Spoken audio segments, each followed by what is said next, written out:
4.5 years since I gave my last icebreaker, so I figured I'll start. Have you ever been confronted with that question? Why?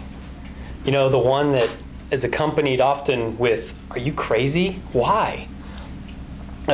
It's usually a reaction to something that you've done that's out of the ordinary. It's something that the person asking usually has no courage to do themselves. For example, I tell you, I competed in a 260-mile long canoe race, and you'd say, why? Or I say, I'm training for a triathlon in May, and you'd say, why? Well, I get this question a lot, and I feel like I'm always trying to answer it, not just for the sake of the person asking, but for my own sake too. Sometimes I don't even know why I do some of the crazy things that I do. I just know that it's part of my personality. So tonight, what I want to try to do is explain why. I'm going to explain what drives me to do something like come back, pay my hard-earned money to stand up here and give a halfway coherent speech to all of you. Or why I went to engineering school at UT despite never getting anything greater than a C in a math class in high school and coming this close to failing geometry of all things. See, for me it's about challenging that which I previously thought was impossible or someone told me was impossible. It's about pushing the limits of my abilities, both mentally and physically. I think it's best summed up in two of my favorite quotes. The first one is T.S. Eliot, and he says, "Only those who risk going too far can possibly know just how far they can go."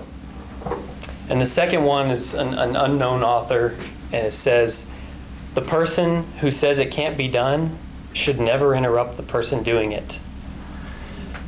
Think about the power of those words. We've all heard them in some form or another. First, you never know until you try. And second, if you don't do it, someone else will. Looking back on my life, those are two major defining themes.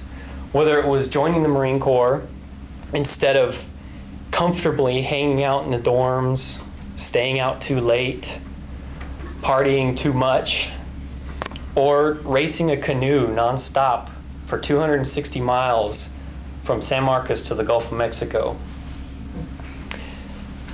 The defining theme in all this is that my comfort zone is actually horribly uncomfortable. To me, discomfort means progress. Discomfort is comfort. For years, I maintained that I could never do a marathon. I used to tell people, I'm not a runner. I hate running. I'm not a long-distance runner.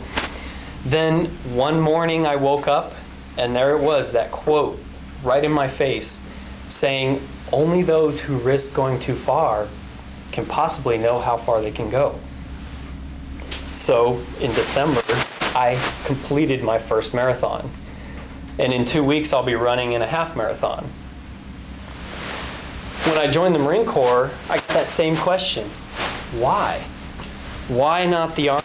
Why not the Air Force? Well, aside from service to country, I knew that they were going to push me. I knew that they were going to take me to where I had never been.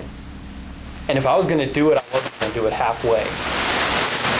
But simply, everything that I do it because I want to see if I can. I've always sought to test myself in all arenas, not because I'm a masochist, but because I enjoy that growth.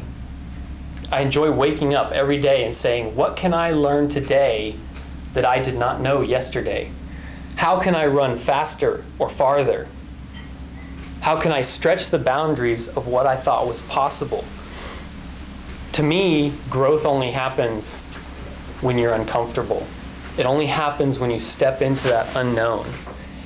And when you do succeed, whether it's finishing a marathon or going to Marine Corps boot camp or getting a graduate degree, everything else in life seems that much. I know that when I look back at the times that I went through those things, I can draw on that to tell myself, you know what, you can do this because you've done that. So from now on, my answer when someone says, why? Are you crazy? Well, whether I succeed or fail, I now know just how far I can go. Thanks.